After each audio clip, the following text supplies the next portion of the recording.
మౌని అమావాస్యను చాలా పవిత్రంగా పరిగణిస్తారు. ఈ మౌని అనేది సంస్కృతం నుంచి వచ్చిన పదం. అందుకే మౌన్ నుంచి మౌని అనే పదం పుట్టుకొచ్చింది. మౌని అంటే సంపూర్ణ నిశ్శబ్దం అని అర్థం. పురాణాల ప్రకారం అమావాస్య రోజున గంగమ్మ తల్లి ఆకాశం నుంచి అమృతంగా మారి కిందికొస్తుందని చాలామంది నమ్ముతారు. అంతేకాదు, ఈ రోజున గంగా నదిలో స్నానం చేయడం లేదా ప్రవహించే నీటిలో స్నానం చేయాలి. ఈసారి మహాకుంభమేళా వంటి అత్యంత గొప్ప కాలంలో మౌని అమావాస్య వచ్చింది.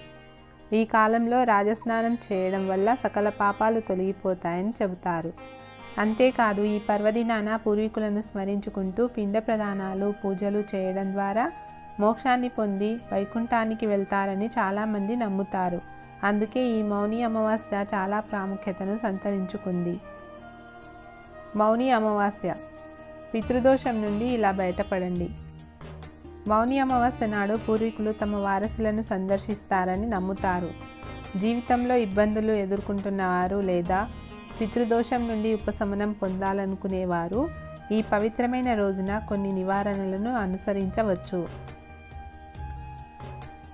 హిందూ మత విశ్వాసాల ప్రకారం అమావాస్య పూర్వీకులను గౌరవించడానికి అంకితం చేయబడింది. ఈ రోజున పూర్వీకులు మోక్షాన్ని పొందేందుకు పవిత్ర నదులలో స్నానం చేయడం, దానాలు చేయడం, తర్పణం సమర్పించడం వంటి ఆచారాలు నిర్వహిస్తారు. మాఘమాసం ప్రత్యేక మతపరమైన ప్రాముఖ్యతను కలిగి ఉంది. ఈ మాసంలో మౌని అమావాస్యకు ప్రత్యేక ప్రాముఖ్యత ఉంది. ఈసారి మౌని అమావాస్య జనవరి 29న జరుగుతుంది. మౌని అమావాస్య నాడు పూర్వీకులు తమ వారసులను కలుసుకోవడానికి సందర్శిస్తారని నమ్ముతారు. జీవితంలో ఇబ్బందులు ఎదుర్కొంటున్న వారు లేదా పితృదోషం నుండి ఉపశమనం పొందాలనుకునేవారు ఈ పవిత్రమైన రోజున కొన్ని నివారణలను అనుసరించవచ్చు. మౌని అనే పదానికి నిశ్శబ్దం అని అర్థం. ఈ రోజున మౌనం పాటించడం, ధ్యానం చేయడం వంటివి చేస్తే ఆధ్యాత్మిక శక్తి కలుగుతుందని నమ్ముతారు. గంగా, యమున, సరస్వతి మొదలైన పవిత్ర నదులలో స్నానానికి ఎంతో ప్రాముఖ్యత ఉంది.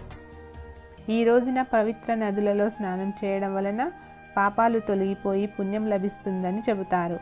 పూర్వీకులను శాంతింప చేయడానికి, పితృదోషాన్ని తొలగించడానికి ఇది అత్యంత అనుకూలమైన సమయం. మౌని అమావాస్య నాడు పితృదోషం నుండి బయటపడడానికి కొన్ని పరిహారాలు. పవిత్ర స్నానం. సూర్యోదయానికి ముందు పవిత్ర నదులలో స్నానం చేయడం. దీనికి ప్రత్యేక ప్రాముఖ్యత ఉంది. నదిని సందర్శించడం సాధ్యం కాకపోతే ఇంట్లో స్నానం చేసే నీటిలో గంగాజలం కలుపుకొని స్నానం చేయాలి. జీవితం నుండి ప్రతికూలతను తొలగించడంలో సహాయపడుతుంది. పితృదోషాన్ని తగ్గిస్తుంది. పిండ ప్రదానం. పూర్వీకుల ఆత్మల శాంతి కోసం ఈ రోజున తర్పణం, పిండ ప్రదానం చేయాలి. పవిత్ర నదిలో నల్ల నువ్వులు కలిపిన నీటిని సమర్పించాలి. ఇలా చేస్తే పూర్వీకుల ఆశీర్వాదాలు పొందుతారు. కుటుంబానికి శాంతి, ఆనందం కలుగుతాయి. దాన ధర్మం. మౌని అమావాస్య నాడు దాన ధర్మం ఒక కీలకమైన ఆచారం. బ్రాహ్మణులకు, పేదలకు ఆహారం ఇవ్వడం లేదా బట్టలు, పిండి, బెల్లం, పండ్లు, దుప్పట్లు వంటి వస్తువులను దానం చేయడం శుభప్రదంగా పరిగణించబడుతుంది. ఈ చర్యలు జీవితంలోని కష్టాలను దూరం చేస్తాయి. పూర్వీకుల ఆశీర్వాదాలు పొందుతారు. రావి చెట్టును పూజించడం. అమావాస్య నాడు రావి చెట్టులో పూర్వీకులు నివసిస్తారని నమ్ముతారు. చెట్టుకు నీరు సమర్పించి దాని కింద స్వచ్ఛమైన ఆవు నెయ్యితో దీపం వెలిగించాలి. ఇది పూర్వీకులకు శాంతిని కలిగిస్తుంది. నదులలో సమర్పణ. బార్లీ, నువ్వులు, బియ్యం పచ్చిపాలలో కలిపి నదిలో వదలాలి. ఈ పరిహారం పితృదోషాన్ని శాంతపరచడంలో, జీవితంలోని అడ్డంకులను తొలగించడంలో అత్యంత ప్రభావవంతమైనది. హవనాన్ని నిర్వహించడం. ఈ రోజున ఇంట్లో హవనాన్ని నిర్వహించడం శుభప్రదంగా పరిగణించబడుతుంది. ఇది సాధ్యం కాకపోతే పితృదేవతభ్యో అర్పణమస్తు అనే మంత్రాన్ని జపిస్తూ ఆవు పేడ పిండిని కాల్చండి. అలాగే నెయ్యి, బెల్లం, ధూపాన్ని అగ్నికి సమర్పించండి. ఆవులకు ఆహారం ఇవ్వడం. హిందూ మతంలో గోవులకు ఆహారం ఇవ్వడం అత్యంత పుణ్యకార్యాలలో ఒకటి.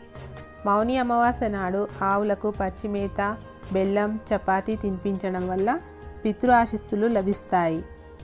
ఇంట్లో సంపద, ఆహారం సమృద్ధిగా ఉంటాయి.